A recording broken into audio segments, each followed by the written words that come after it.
BJP ने TMC पर बड़ा आरोप लगाया। बीजेपी प्रत्याशी पवन ने सवाल उठाए, आरोप लगाए और ये कह दिया कि हम पर बम से हमला हुआ। पवन सिंह ने ये बड़ा आरोप लगाया, कहा हम पर बम से हमला हुआ। सीआईएसएफ जवान को गोली लगी है, सीआईएसएफ जवान के पैर में गोली लगी है। टीएमसी ने उकसाने का आरोप लगाया है। दोनों तरफ से आरोप प्रत्यारोप का दौर चल रहा है। टीएमसी का यह कहना है कि उन्होंने उकसाया, जबकि सीआईएसएफ के एक जवान के पैर में गोली लगी है, उन्हें इलाज के लिए अस्पताल ले जाया गया है। हालत उनकी ठीक है, लेकिन इस पूरे विवाद में आप ये देखिए जबरदस्त बवाल हुआ है। और इस पूरे मामले को लेकर बीजेपी उम्मीदवार पवन सिंह का क्या कहना है, ये आपको सुनाते हैं। बिल्कुल प्लान है। देखिए, एक दिन पहले ही, कल जो हुआ उससे पहले एक दिन ये हम लोग का स्ट्रीट कॉर्नर मीटिंग हो रहा था। स्ट्रीट कॉर्नर मीटिंग में वहाँ के जो 17 नंबर वार्ड के जो काउंसलर है टीएमसी के, मनोज पांडे, वो और उनका कुछ एंटी सोशल लोग को लाकर वहाँ झमेला कर रहे थे। तो उस टाइम हम थे नहीं मीटिंग में। हम जब आए, हमको जब खबर मिला, हम आईसी साहब को फ़ोन किए। आईसी साहब को फ़ोन करने के बाद आईसी साहब जो सेंट्रल फोर्स है या जो भी पुलिस प्रशासन है, उनको वहाँ भेज दिए। जब तक हम पहुँचे वो लोग चले गए थे। उसके बाद हम लोग सभी प्रोग्राम से ख़त्म होने के बाद हम लोग सभी को लेकर थाना घेराव करने आए। आरोप था मनोज पांडे के अगेंस्ट में, क्योंकि वो हमारा जो स्ट्रीट कॉर्नर मीटिंग हो रहा था वो डिस्टर्ब करने आए थे। हम लोग थाना घेराव किए, फिर डेपुटेशन जमा किए कि ये लोग हमको डिस्टर्ब कर रहा है, हम लोग आपसे परमिशन लेके ही जो काम किए। और वहाँ पुलिस प्रशासन भी अवेलेबल नहीं था, जबकि रहना चाहिए जब इस तरह का मीटिंग होता है। तो और सीधे ग्राउंड जीरो का रुख कर रहे हैं हमारे सहयोगी अयान घोषाल, ज्यादा जानकारी के लिए जुड़ गए हैं। अयान, इस वक्त क्या हालात हैं? चलिए हम रिकनेक्ट करते हैं, लेकिन ये तस्वीर आप देखिए किस तरह से केंद्रीय सुरक्षा बलों की टुकड़ियां ग्राउंड पर लगातार फ्लैग मार्च कर रही हैं। उम्मीदवार है अमित गुप्ता, उसको लेके थाना में हल्ला बोलने के लिए आए हैं। भाटपारा पुलिस स्टेशन हम आपको दिखाना चाहते हैं। उसका सामने का नज़ारा पहले आप देखिए और आसपास का नज़ारा देखिए, जहां पे पूरी तरह से केंद्रीय आधा सेना थाना को घेर लिया है। केंद्रीय आधा सेना का थाना का घेरने का वजह यह है कि अब से थोड़ी ही देर में देश के प्रधानमंत्री नरेंद्र मोदी यहां से महज 2.5 किलोमीटर दूर काकीनाडा में एक जनसभा करने वाले हैं।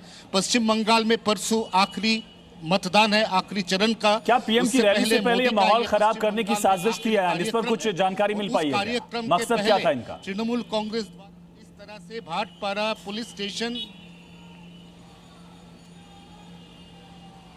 जी, आपका सवाल आप दोहराइए, सुनाई नहीं दिया। अयान, क्या पीएम की रैली से माहौल खराब करने की पूरी साजिश थी क्या ये?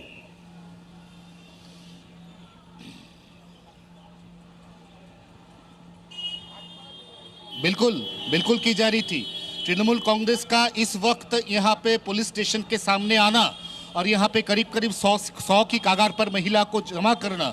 अगर देख पा रहे हैं कि यहाँ पे जितनी भी गाड़ियाँ जा रही है, आप देख पाएंगे सामने देखिए, जितनी भी गाड़ियाँ जा रही है सब भाजपा कार्यकर्ता है, मोदी जी को सुनने के लिए जा रहे हैं। देखिए ये सामने जो गाड़ी आ रही है, ओम नमः शिवाय लिखा हुआ है गाड़ी में, इसमें भाजपा का जो झंडा है वो लहराया हुआ है।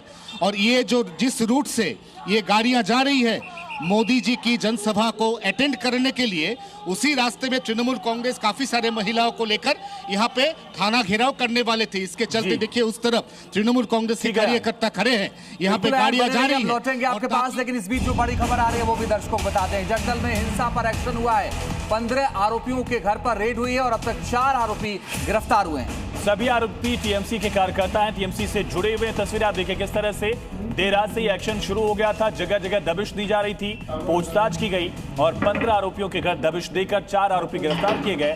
बाकी आरोपियों की भी तलाश जारी है। अयान, बड़ा सवाल, अब तक 4 आरोपी गिरफ्तार हुए, कितने पहचान किए गए हैं, कितनों के खिलाफ कार्रवाई की तैयारी?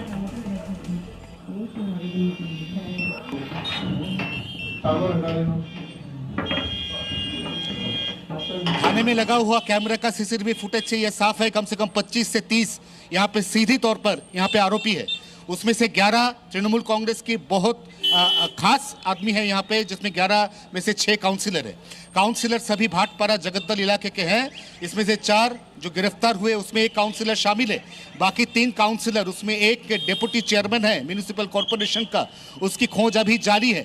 और इसी के चलते तृणमूल कांग्रेस पुलिस के ऊपर दबाव डालना चाहते हैं। तृणमूल कांग्रेस का आरोप है कि जो परसों वोट करेंगे उनके लिए, उन सभी को एक एक करके उठा रहे हैं। अर्जुन सिंह के कहने पर उठा रहे हैं, इलेक्शन कमीशन के कहने पर उठा रहे हैं, ये नहीं चलेगा। तो इसी के लिए दबाव राजनीति भी गरमाई हुई है और दूसरी तरफ पुलिस की कार्रवाई लगातार जारी। बहुत शुक्रिया तमाम जानकारी के लिए।